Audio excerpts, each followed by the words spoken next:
বসন্তের বাড়ির সামনে তার বিদায়ের গাড়ি এসে থামল। বিদায়বেলায় সে বড় বিভল ও বিমনস্ক হয়ে পড়েছে, তবুও তার আর থাকবার অনুমতি নেই।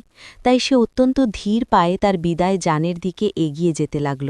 আর সূর্যদেব আপন তপ্ত রথে বসে অলাত চোখে চেয়ে তাকে বিদায় জানাচ্ছেন। কিন্তু এখনও শাল, শিমুল ও কৃষ্ণচূড়ার মাথায় চৈত্রের ক্লান্তিহীন অবুঝ হাওয়া প্রণয়ের হৃদয়ে প্রেমের দোলা দেওয়া ষোড়শীর স্পর্শের মতো ছুঁয়ে যাচ্ছে। কৃষ্ণচূড়ার শাখাপুঞ্জে থোকা থোকা লাল ফুল আবল্য সমীরণে অগ্নিশিখার মতো কেঁপে কেঁপে উঠছে, এবং তারই নিখুঁত ছায়া তরুতলে মাটির উপর নৃত্যপটীয়সী নর্তকীর মতো নাচছে। বাতাসের পলকা দকলে গাছের শুষ্ক বিবর্ণ পাতা পাখির ঝরা পালকের মতো উড়ে যাচ্ছে, আর তরু শিরের শাখায় বসে বসন্তের সুর সাধকেরা এখনও গলা সাধে চলেছে। তারা অবিরত গাইছে, কুহু কুহু। তবে বাইরের প্রকৃতির এই মন পাগল করা প্রাণ বিভোল আবেশের এতটুকু ছোঁয়া নেই মহানগরীর উচ্চ আদালতের ভেতর। বিচারালয়ে শব্দহীন ভিড় জমাট বেঁধে আছে। প্রতিটি মানুষ পাষাণ মূর্তির মতো নির্বাক, স্থির। তাদের হৃৎপিণ্ডের শব্দগুলি যেন বুকের ভেতর লুকিয়ে আছে, এবং প্রত্যেকের শ্বাস প্রশ্বাস যেন অনেকটা রুদ্ধ। চোখের দৃষ্টি অতিশয় অচঞ্চল ও নীরব। বিচারক তার আসনে সমাসীন, গায়ে সাংবিধানিক সামলা। বয়স ৫৫-৫৬, বেশ লম্বা, সুপুরুষ। সরু সোনালি ফ্রেমের চশমার ভেতরে একজোড়া দূরভেদী চোখ বড় নিষ্পাপ, নিষ্কলুষ। এই বয়সেও গায়ের রং উজ্জ্বল গৌরবর্ণ, ত্বকের কোথাও এতটুকু ভাঁজ পড়েনি, নধর দেহের মতো টানটান। মাথা ভরা রেশমের মতো নরম অর্ধপলিত পাতলা চুল, তবে সাদার ভাগটা একটু কম, আর এই রংটা তার চেহারায় সৌম্যতা ও ব্যক্তিত্বের মহিমা দান করেছে। তার দুই পাশে জুরি, পেশকার। সম্মুখের বেঞ্চে বাদী বিবাদীর উকিল, সরকারি অ্যাডভোকেট। তাদের চোখে মুখে চাপা উত্তেজনা। প্রমাণ, সাক্ষ্য গ্রহণের সমস্ত পর্ব শেষ হয়ে গেছে।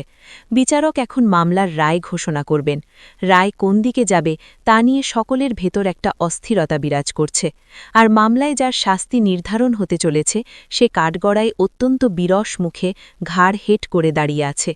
প্রাকৃতিক মহাদুর্যোগে ভেঙে পড়া মুছড়ে যাওয়া দ্রুম দলের মতো সে একেবারে পতিত, বিপর্যস্ত। বিচারক চোখের চশমাটা একটু ঠিক করে নিয়ে আদালত কক্ষে উপস্থিত সকলের উপর একবার দৃষ্টি বুলিয়ে নিলেন।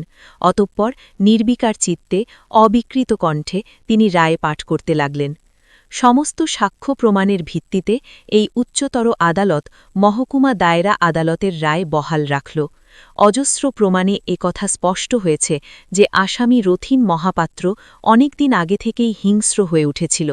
বর্তমান মামলায় অপরাধীর সেই বিকৃত স্বভাব ও জীবনের চরম পরিণাম। এই বলে বিচারক একটুখানি থামলেন, তারপর বললেন, আসামি রথীন মহাপাত্রের এই চরম পরিণামের পেছনে একটা ইতিহাস আছে। অপরাধী ঠান্ডা মাথায় ভেবে চিনতে অত্যন্ত হিংস্র পথ ধরেছিল, এবং তার মধ্যে একটা সুস্পষ্ট উদ্দেশ্য ছিল।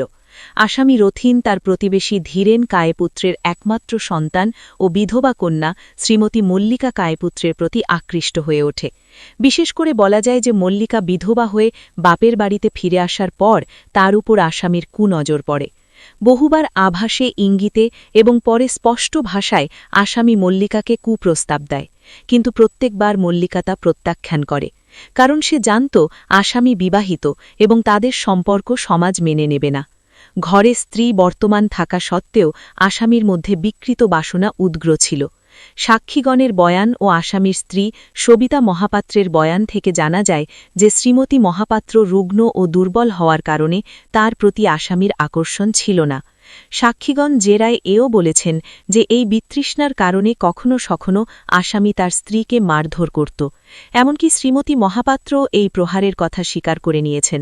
সুতরাং অপরাধী তার স্ত্রীকে খুব ভালোবাসত এবং মল্লিকার প্রতি তার বিকৃত আকর্ষণ ছিল না, এ দুই উক্তই মিথ্যা।